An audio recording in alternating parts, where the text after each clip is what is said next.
আসসালামু আলাইকুম, কেমন আছেন? ঈদ মুবারক সবাইকে। আশা করি সবাই ভালো আছেন। সবার জন্য দোয়া আর প্রার্থনা।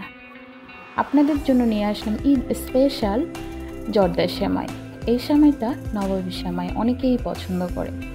রাজকীয় এই সেমাইটা কীভাবে সহজে এবং পারফেক্টভাবে বানানো যায় রেসিপি পেতে সম্পূর্ণ ভিডিওটি দেখুন। খুবই সহজ। প্রথমে সেমাইটাকে ভালো করে ভেঙে নিয়েছি যাতে পরিপূর্ণভাবে শেপগুলো একরকম হয়। এখন ফ্রাই প্যানের মধ্যে ঘি দিয়েছি। ঘিয়ের সাথে কাঠবাদাম, কাজু বাদাম, ওয়ালনাট বাদাম, কিশমিশ ভেজে নেব। ভাজা হয়ে গেলে রেখে দিব। এখন ঘিয়ের মধ্যে সেমাই ভাজবো। সাথে দিয়ে দিব 2টা তেজপাতা এবং কয়েকটা দারচিনি। চুলার আঁচটা মিডিয়াম রাখবো, মিডিয়াম থেকে লোর মধ্যে রেখে এটাকে ভালো মতো ভাজতে থাকবো।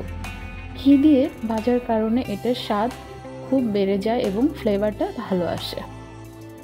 আপনি চাইলে এখানে সয়াবিন তেল বা অন্য তেল ইউজ করতে পারবেন ঘি না থাকলে। এখন এটা যতক্ষণ পর্যন্ত লাল না হয়ে আসে ততক্ষণ পর্যন্ত এটা ভেজে নেব। ভাজতে ভাজতে দেখবেন এটার কালার চলে এসেছে। এখন আমি এখানে পরিমাণ মতো চিনি অ্যাড করব। মিষ্টিটা যে যেমন পছন্দ করে সেভাবে অ্যাড করবেন। আমি এখানে 3 চামচ দিয়েছি। এখন চিনির সাথে সেমাইটা ভালো মতো মিক্স করে নিব আর একটু ভাজবো। যখন দেখব আমার চিনি এবং সেমাই মিক্সটা ভালো মতো হয়ে গেছে, দিয়ে দেব পানি। পানি বেশি দেওয়া যাবে না, পরিমাণ মতো দিবেন। আমি এখানে 1 কাপের মতো পানি দিয়েছি। দিয়ে এটা ঢেকে রাখবো 3 মিনিটের জন্য। 3 মিনিট পর দেখুন সেমাইটা সিদ্ধ হয়ে গেছে এবং চিনির পানি এবং 1 কাপ পানিতে আমার সেমাইটা রেডি হয়ে গেছে।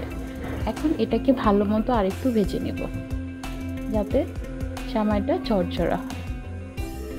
সুন্দর করে ভেজে নিচ্ছি।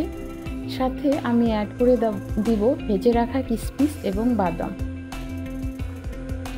এটার সাথে ভালো করে মিক্স করে নেব আলতোভাবে। দেখুন সেমাইটা হয়ে গেছে। এখন আমি এটা বাটিতে ঢেলে নিচ্ছি। সেমাই ঠান্ডা হওয়া পর্যন্ত ওয়েট করব। ঠান্ডা হয়ে গেলে এটাকে আমি কাঁটা চামচের সাহায্যে এভাবে ঝরঝরা করে দিয়ে দিব।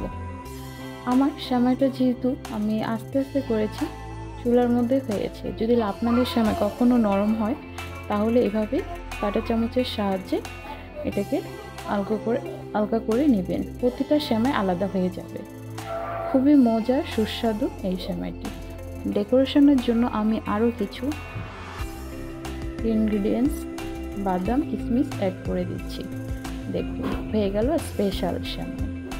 ধন্যবাদ সবাইকে। প্লিজ লাইক, শেয়ার এবং সাবস্ক্রাইব করে দিবেন। আসসালামু আলাইকুম।